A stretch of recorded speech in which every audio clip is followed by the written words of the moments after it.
लहजे में बदजुबानी, चेहरे पर नकाब लिए फिरते हैं। लहजे में बदजुबानी, चेहरे पर नकाब लिए फिरते हैं। वो जिनके खुद के बही खाते बिगड़े हैं, वो मेरा हिसाब लिए फिरते हैं। जो आप बोल रहे हैं, वो 2 बार सीबीआई जांच करके बंद कर दिया, ईडी जो है जांच करके बंद कर दिया। एक एक के बाद बोलते जाते, लेकिन अपने आशियाना के बारे में नहीं बताते। इससे पहले हादसों से लड़ा हूं, वक्त से पहले हादसों से लड़ा हूं। मैं अपनी उम्र से कई साल बड़ा हूं। तो बहनों का जाकर के वहां ससुराल में जाकर के उनकी ननद का, उनके ससुराल के ससुराल वालों का गहना निकलवा लेना, फोटो खींच लेना। महोदय, इन लोगों को तो कोई काम है नहीं, सुनना तो है नहीं, काम से कोई मतलब तो रहता नहीं है। दिन भर इन लोगों का काम है नीतीश जी को गाली देना, हमको गाली देना, और रेड बुल पी पी करके गाली दे, और एनर्जी ड्रिंक पी ले। इनके गाली देने से तो कुछ होने वाला है नहीं महोदय।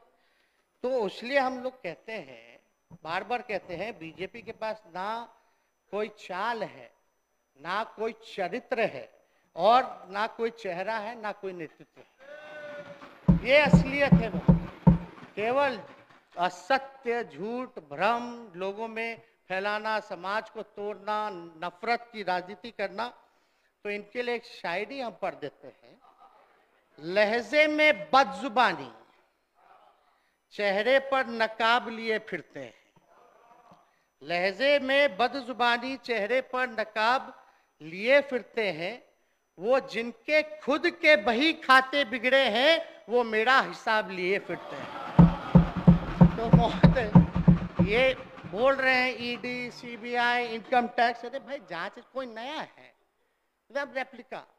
2017 में इनके एक नेता है अफवाह मियां, 3 बार पीसी कर रहा, दिन भर गरियाना पीसी करते हैं। पिछले बार 2017 में पीसी किए कि मिट्टी घोटाला हो गया, मिट्टी घोटाला हो गया। फिर वही मिट्टी घोटाला बाद में गठबंधन टूट गया, भ्रम फैलाया गया, अफवाह फैलाया गया, कंफ्यूजन पैदा किया। वही पर बोले नेता फिर संबंधित विभाग के मंत्री बने, मिट्टी घोटाले पर ही मिट्टी डाल दिए। जिन्हें उनकी पार्टी ने ही राजनीतिक रूप से दफन कर दिया, वो अपनी प्रासंगिकता खोजने के लिए उसी मिट्टी तले दबे हुए हाथ पांव निकाल अपने आकाओं का ध्यान आकर्षित कर रहे हैं। बताइए, सब लोगों ने देखा था, क्या बकवास बातें मध्य डेली। हम तो पूछते हैं भाई, नया क्या बोल रहे हैं। जो आप बोल रहे हैं, वो 2 बार सीबीआई जांच करके बंद कर दिया, ईडी जो है जांच करके बंद कर दिया। एक एक के बाद बोलते जाते, लेकिन अपने आशियाना के बारे में नहीं बताते। आशियाना जो है उनका, उसके बारे में भी उनको जिक्र करना चाहिए, लेकिन कोई नहीं। अब जांच होगी तो हम तो जाएंगे। अब किस प्रकार से रेड पड़ा, नहीं पड़ा, क्यों हो रहा है, असली डर महोदय 24 का है। ये जान रहे ये कहीं टिकने वाले नहीं हैं। असली डर जो है महोदय 24 का है। और इतने घबराहट में क्या क्या नहीं कर रहे, हालांकि करते रहे। 6 साल से क्या कर रहे थे, क्या हुआ, एक हो गए तो फिर से इनका तोता पिंजरा से बाहर आ गया। कोई काम तो किए नहीं, कोई एविडेंस हो तो लाओ ना भाई।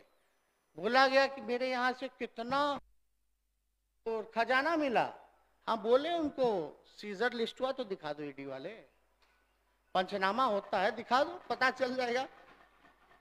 तो ये सब तो दिखाना नहीं है, इन पे बात नहीं करना तकनीकी। इनको खाली है कि हम लोगों के काम को, जो नीतीश जी के नेतृत्व में महागठबंधन काम कर रही है जनता के प्रति, बिहार के प्रति, और ये जनता की मांग थी कि भाई महागठबंधन की सरकार बने, और जरूरत थी, उसको देखते हुए बनी है, जनता के लिए काम करे। तो केवल इमेज को चरित्र हनन करना, और मेन जो काम कर रहा है, हम लोग 20 लाख नौकरी की बात नहीं कर रहे, बल्कि देना शुरू कर दिए।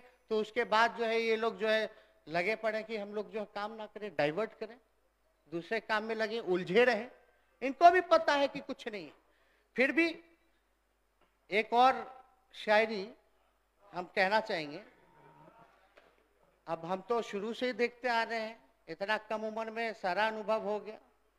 हर जगह का, चाहे नेता विरोधी दल का हो, उप मुख्यमंत्री का हो, या और भी तरह के सीबीआई, ईडी केस, मुकदमा, किस तरह का झूठ प्रचार, हर तरह से हम लड़े, इनका मुकाबला किए। तो हम इनको कहना चाहते हैं, वक्त से पहले हादसों से लड़ा हूं, वक्त से पहले हादसों से लड़ा हूं, मैं अपनी उम्र से कई साल बड़ा हूं। तो इनके गीदड़ भपकी से हम लोग डरे वाला है क्या? पूर्णिया में तो हम लोग कह ही रहे थे। अब विजय माल्या कौन है इनको नहीं याद आएगा, मेहुल चौकसी कौन है इनको याद नहीं आएगा, नीरव मोदी कौन है, ललित मोदी कौन है, और फलना गुजराती भाई लोग कौन है, ये याद नहीं ना आएगा।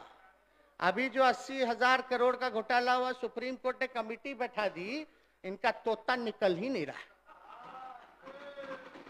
अब सुप्रीम कोर्ट जब संज्ञान लेके कमेटी बैठा दी, तो इनका तोता क्यों नहीं निकलता है महोदय?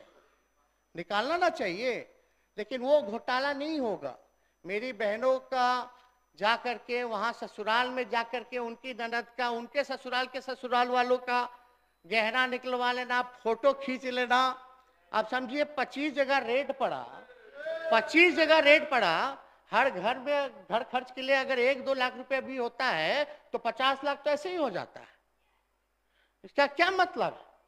तो इसलिए अब कान का मंगलसूत्र निकलवा के फोटो खींचना, अरे भाई आधे घंटे में काम खत्म हो गया था ईडी का महोदय मेरे यहाँ, लेकिन ईडी जो है बैठी रही। हम बोले अब काम खत्म हो गया, पंचनामा बनाइए जाइए। तो बोले नहीं, ऊपर से फोन आएगा तब जाएंगे। मनीष सिसोदिया जी के यहाँ 14 घंटा बैठे, आपके यहाँ 15 घंटा बैठने का ऑर्डर है। रात के 1-2 बजे लोग गए। मेरी बीवी गर्भवती, अब कल इतना र्यूमर फैल गया, कल तो अब बताते बताते कि हमको बेटी हुई, अच्छा है बेटी, हम तो चाहेंगे कि पहली वो तो बेटी ही हो, लक्ष्मी आए घर में। लेकिन महोदय इतना रूमर फैला। अब मेरी बीवी गर्भवती है, अब उसको इस टाइम में बीपी हाई होता है, शूटअप करता है, अब उसको एक जगह 15-15 घंटे बैठाना, कल ये अलग बात है। फिर बाद में हमने उसको हॉस्पिटल जबरन जो है हम लोगों ने भेजा, और हेल्थ इश्यूज पे तो कार्रवाई जो है वो रोक करके वो देखा जाता है। लेकिन आप देखिए, बहनों को ले आया गया है, मेरी बीवी को ले आया गया, इतनी निम्न स्तर की लड़ाई हो गई है। आडवाणी जी, अटल जी जब थे तो ऐसा माहौल नहीं था महोदय। भले विचार में हम लोगों का अलग था, लेकिन ये तो अलग ही माहौल है। ये तो पॉलिटिकल विंडिक्टिव से भी ज्यादा जो है एकदम पर्सनल हो गया लोग। कोई नया कुछ एविडेंस नहीं, एक ही केस जो है 3-4 बार जांच हो करके बंद कर दिया गया, जिसका पार्लियामेंट में भी जवाब दिया गया कि कुछ नहीं है। डीए केस हुआ हमारे पूरे परिवार पे, जब डीए केस हम लोग सुप्रीम कोर्ट से जीत गए तब भी लगे पड़े इन लोग। लेकिन इन लोगों का शातिरपना जो है चलने वाला नहीं। जब लालू जी नहीं डरे तो लालू जी का बेटा भी डरने वाला नहीं। और हमारे पुरखे हम लोग समाजवादी लोग हैं, हमारे नेता के संघर्ष, साझी विरासत और वैचारिकी का खून मेरे रगों में दौड़ रहा है। तो ना डरने का ना झुकने का कोई सवाल पैदा ही नहीं होता। हम लोग लड़ाई लड़ेंगे, और महोदय जो है लड़ाई लड़ के जीतेंगे। और ज्यादा कुछ ना कहते हुए मैं तो कहूंगा, मैं हूं उसका वो है मेरा, मैं हूं उसका वो है मेरा। बात है ठोर ठिकाने की, बात है ठोर ठिकाने की। हमें क्या सदमा पहुंचेगा जब जनता हमारी यार बनी। तो अध्यक्ष महोदय, जनता सब देख रही है और जनता हम लोगों के साथ है। इन लोगों के पास ना कोई नेता है ना कोई विचार, तो आप जान ही रहे किस प्रकार का विचार है। ये लोग तो गांधी जी के पुण्यतिथि में जश्न मनाने वाले लोग हैं। ऐसे लोग जो बापू को भद्दी भद्दी गालियां देते हैं, क्या नहीं करते। असली निशाना तो वहां है। खैर, आरएसएस का जो एजेंडा है, हम माननीय मुख्यमंत्री जी को धन्यवाद देते हैं कि सही समय पे इन्होंने निर्णय जो लिया, पूरा देश जो है इनको देख रहा है, बधाई दे रहा है कि सही निर्णय आपने लिया। सही समय पर निर्णय लिया और हम लोगों की कोशिश है कि सब लोग मिलजुल करके लड़े।